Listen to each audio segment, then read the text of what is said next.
Pictured Ohio maintenance worker, 46, killed in deadly explosion at metal manufacturing plant in Bedford. Tributes paid to man who worked at the company for 28 years, as 12 others are still injured in hospital. The man who was killed in an explosion at a metal manufacturing plant in Bedford, Ohio has been identified. Steve Mullins, 46, died as a result of the fatal explosion at the Northeast Ohio business, which makes brass and bronze alloys. The building set alight, and molten metal rained down in the surrounding area following the blast on Monday. According to a Facebook post from Schumann Company, the plant where the explosion occurred, Mullins in 2019 celebrated 25 years with the company as a maintenance worker. Friends and family have paid tribute to the worker on social media, with many posting photos of memories with Mullins after hearing of his death. Mullins was one of 14 people who were injured in the explosion. In total, 13 were sent to the hospital for their injuries and their conditions are unknown at this time. Ambulances were pictured on the scene of Schumann Company, which makes brass and bronze alloys. It's unclear what caused the explosion,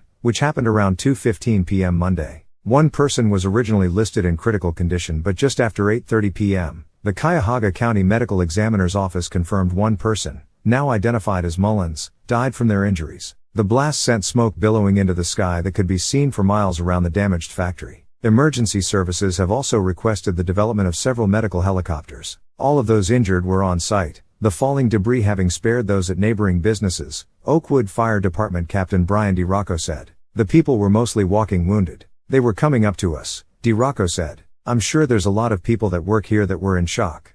Witnesses told local News 5 that there were two explosions, a small one followed by a larger one around 2:30 p.m. The brick wall of the building was completely blown away, with bricks hitting cars and businesses nearby. Debris was also blown across the street. I'm finishing my pork chop from Tasty Takeouts, like I usually do. Finished my pork chop, next thing you know, boom. I looked over and it was just, boom. Ridiculous, I don't know how nothing hit me, a witness told News 5. Oakwood Fire Department officials said the cause of the explosion is under investigation but called the facility a relatively safe plant. It's a foundry, so you're dealing with molten hot metal, so there's always an inherent danger, a spokesman said. Representatives of the company, which produces copper, brass and bronze alloys, could not immediately be reached for comment. The business has operated since 1917, according to its website. Matthew Wiggins, owner of the neighboring business Rose Colored Gaming, told WIO he heard a large explosion and that within a second or two, it sounded like large amounts of debris were hitting the roof.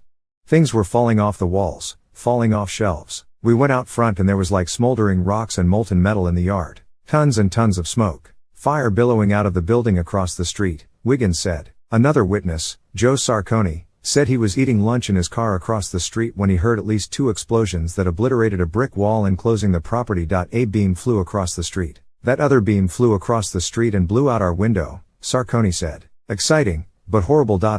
Schumann Company said in a statement on Monday an explosion of unknown origin struck our Bedford, Ohio facility today, resulting in injuries to employees and significant damage to the facility. Our efforts now are focused on supporting the first responders who came on scene quickly to help our employees. The safety and health of our employees is our top priority and we commit to ensuring they receive the medical care they need. We will work alongside investigators in their search for answers as part of our commitment to Northeast Ohio, where we have been operating for more than 100 years. Our thoughts and prayers are with our team members and their families at this difficult time. Anapos.